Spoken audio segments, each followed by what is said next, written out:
Merci de prendre le rendez-vous de l'actualité sur Eden TV. Mesdames et messieurs, bonjour et bienvenue dans ce journal. Au sommaire, interdiction du transport mixte en République du Bénin. La NAT engage des échanges avec les différents acteurs en vue de trouver des stratégies et solutions convenables pouvant faciliter la concrétisation de cette réforme.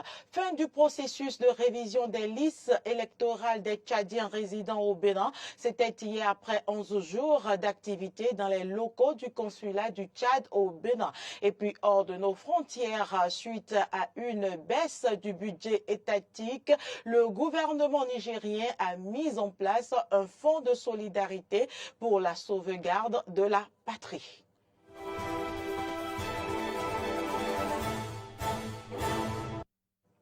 Merci pour l'attention. Je l'annonçais en début d'édition.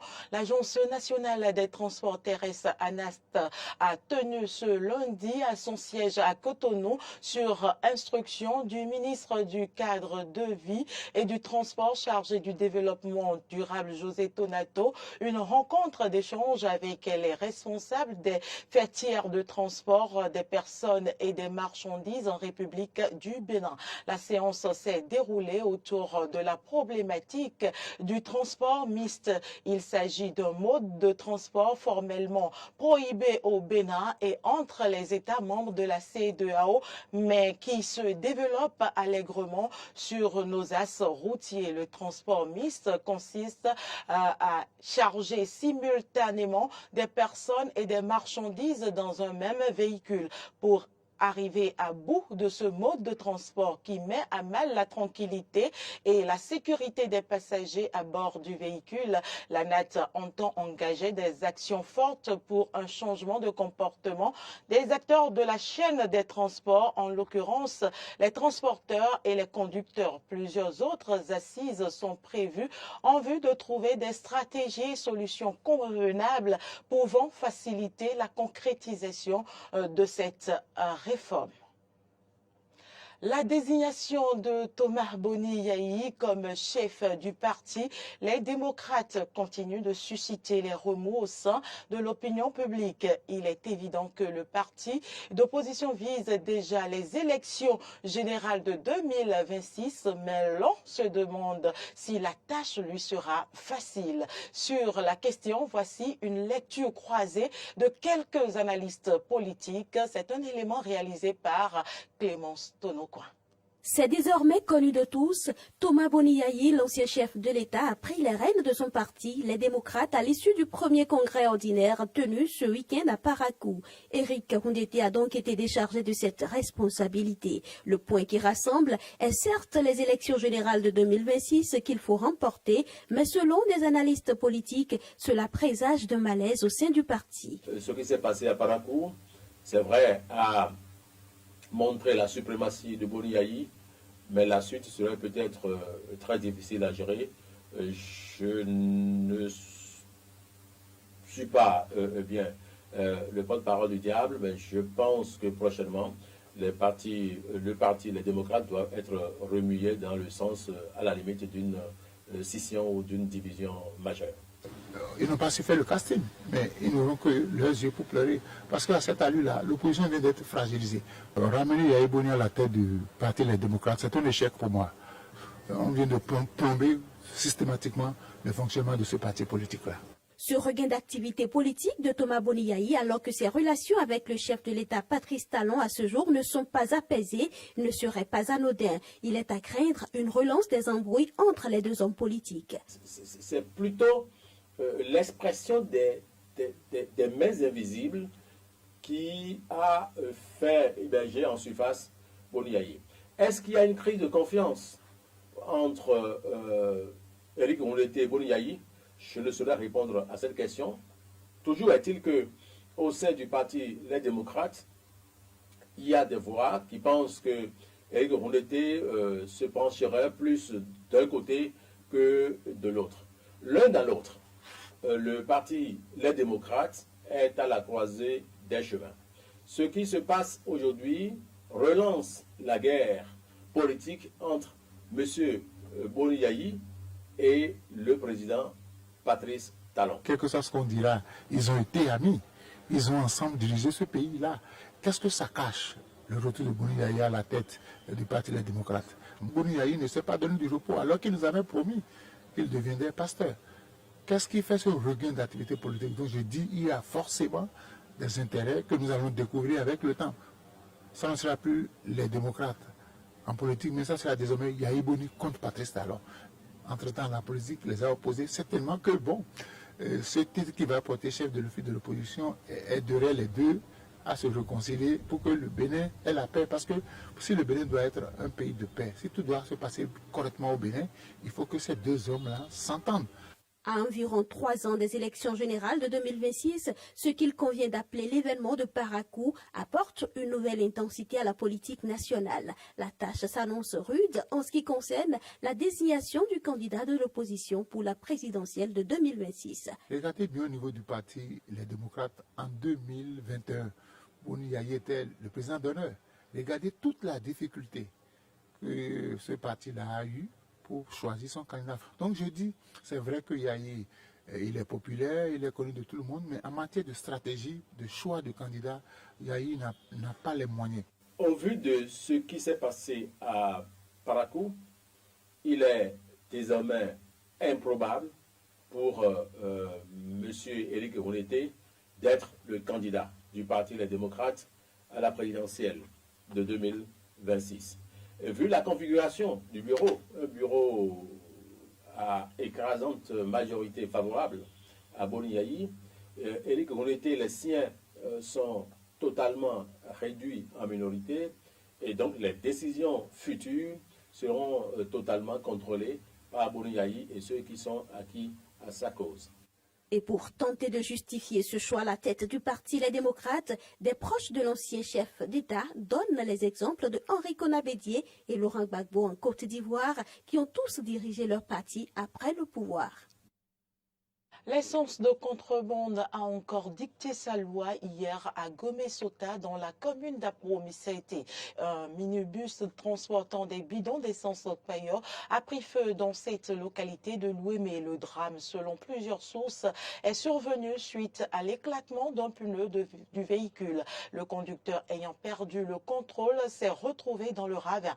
L'incendie qui s'est déclaré après l'accident s'est propagé dans les boutiques situées dans les environs. Au moins 6 d'entre elles ont été ravagées par les flammes et le minibus entièrement consumé. Au lendemain de l'incident malheureux survenu à Basila, dans le département de la Donga, où l'on déplore des blessés graves aussi bien dans le rang des populations civiles que des forces de sécurité publique, le préfet de la Donga a tenu à une restitution de la vérité des faits à la presse. Le point avec notre correspondant sur place, Ignace Aoubré. Selon l'autorité départementale, le préfet Elias Ousleman Biao, dans sa déclaration faite à la presse locale, contrairement à ce qui est relayé sur les réseaux sociaux, l'incident ne concerne en rien les populations de Basila ni celles de Manigri. Les faits s'inscrivent, dit-il, dans le cadre des mesures réglementaires de protection des populations en cette période d'extrémisme violent et dans le cadre de la sécurité des frontières et du contrôle de la mobilité des populations, explique-t-il. L'État béninois a décidé de limiter certaines issues avec les pays frontaliers en posant des moellons sur des pistes transfrontalières. Et c'est ce qui est fait au niveau des départements de la Donga et même de la Takora, parfois avec le concours des populations. Mais au niveau de la zone géographique située entre le village de Aoro et la ville de Basila, où se trouve une piste débouchant sur un village frontalier dénommé Balanka dans le Togo, des résistances ont été enregistrées. Des populations étrangères seraient venues mettre à sac les moellons déposés sur la voie en meute et en furie.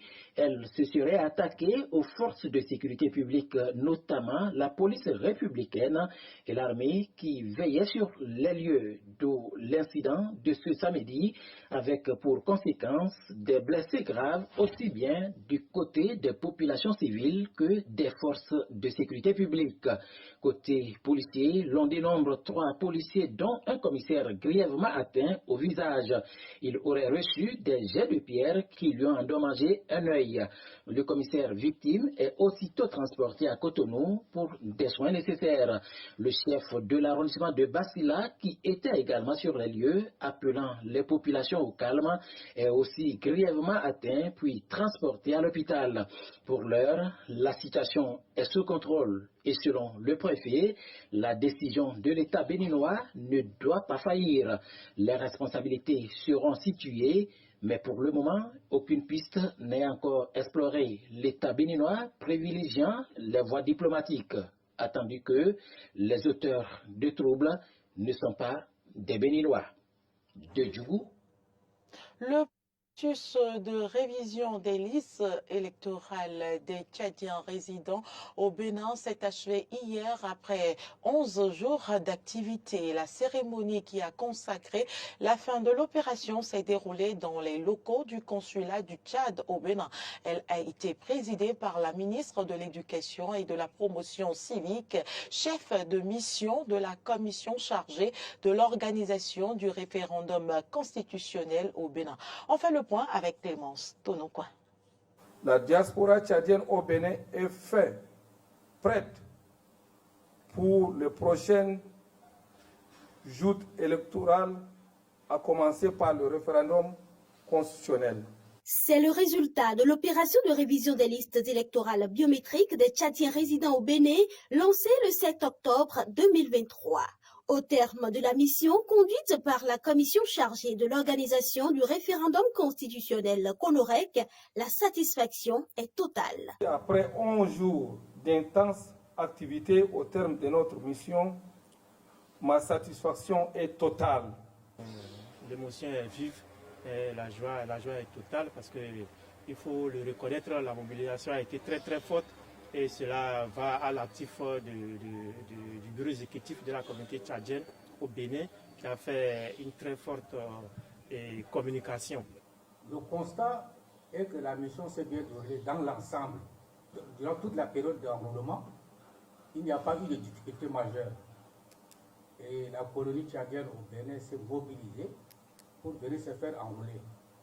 Et nous vous remercions sincèrement. Nous sommes arrivés à un résultat qui est je pense, très excellent parce que nous avons dépassé les 100%. Les années passées, nous étions arrivés à recenser 500 personnes, 500 Tchadiens résidant au Bénin, mais cette année, nous sommes allés au-delà de 500.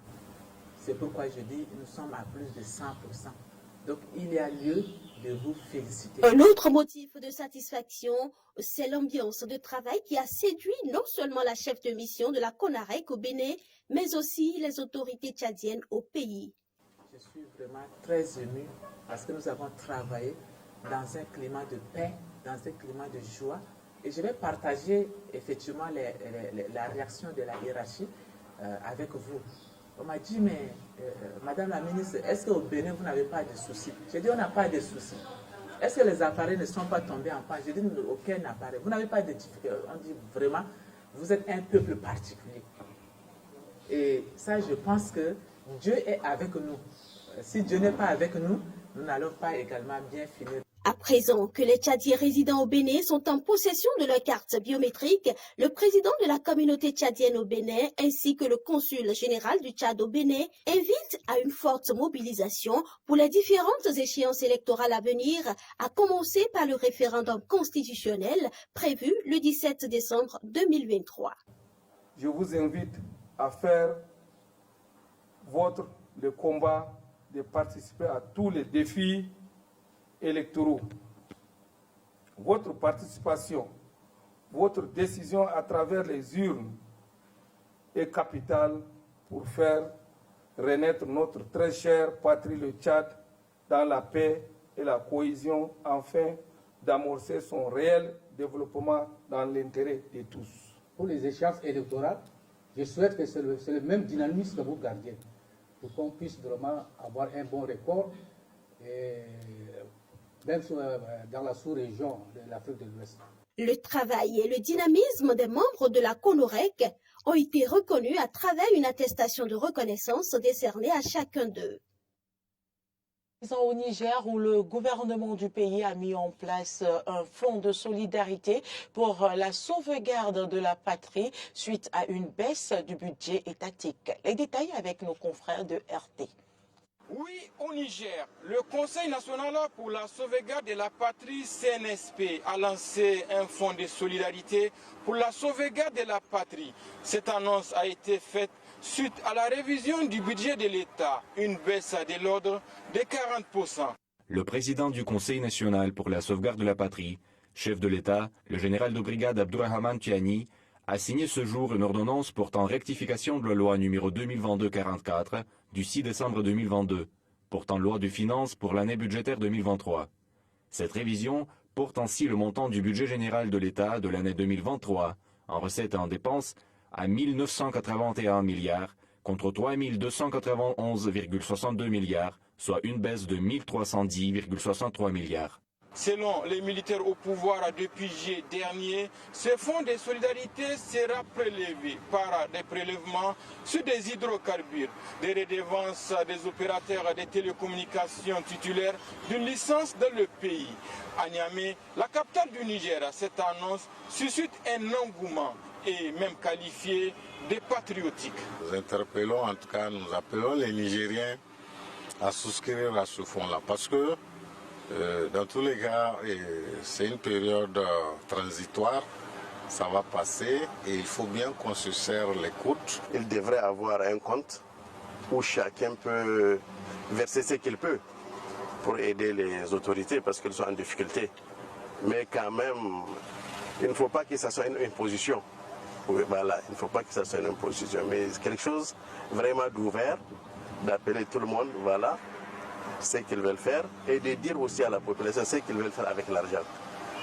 Voilà, moi je trouve ça bien. En tant que Nigérien patriote, moi je pense que c'est une très bonne initiative parce que comme nous avons l'habitude de dire, la souveraineté et la liberté n'ont pas de prix. Donc nous sommes prêts à payer pour notre souveraineté, quel qu'en soit le prix. Donc moi je pense que c'est une très bonne initiative. Ça va nous permettre de compter d'abord sur nous-mêmes avant que de penser à l'extérieur. C'est une idée géniale. Et ça, c'est le symbole d'un départ de prise de conscience. Parce que avant que les CNSP prennent cette décision, tous les citoyens nigériens doivent converger pour savoir que personne ne peut venir régler leurs problèmes. Quand il y a un problème, c'est les patriotes, c'est les citoyens qui ont la charge, la responsabilité de les gérer. Je conseillerais les gens de déféguer vraiment avec courage et amertume pour remplir les caisses de l'État pour qu'on puisse survivre, pour que nos activités ne soient pas égarées, pour que l'objectif de ces opposants ou je ne sais pas des vaisseaux ne puissent pas aboutir vraiment à leurs résultats ou à leurs attentes. Et il faut le dire, pour alimenter ces fonds, les autorités ont indiqué qu'il y aura un prélèvement de 10 francs, environ 1 centime d'euro, par ticket de transport terrestre comme les péages par exemple. Les entreprises, ONG et les programmes de développement seront également mis à contribution. Et il faut le dire, le Conseil national pour la sauvegarde de la patrie, CNSP, a également lancé un appel à la diaspora. Il y a de cela quelques jours, les résidents nigériens vivant au Togo ont fait un don de 100 millions de nos francs CFA, environ 150 000 euros, au Conseil national pour la sauvegarde de la patrie. Une autre donation de 10 millions a été faite de la part de la diaspora nigérienne de Dubaï. Issa Omarou, RT en français, Niamey, Niger. Et c'est déjà la fin de cette édition. Merci à toutes et à tous pour l'attention. À très bientôt.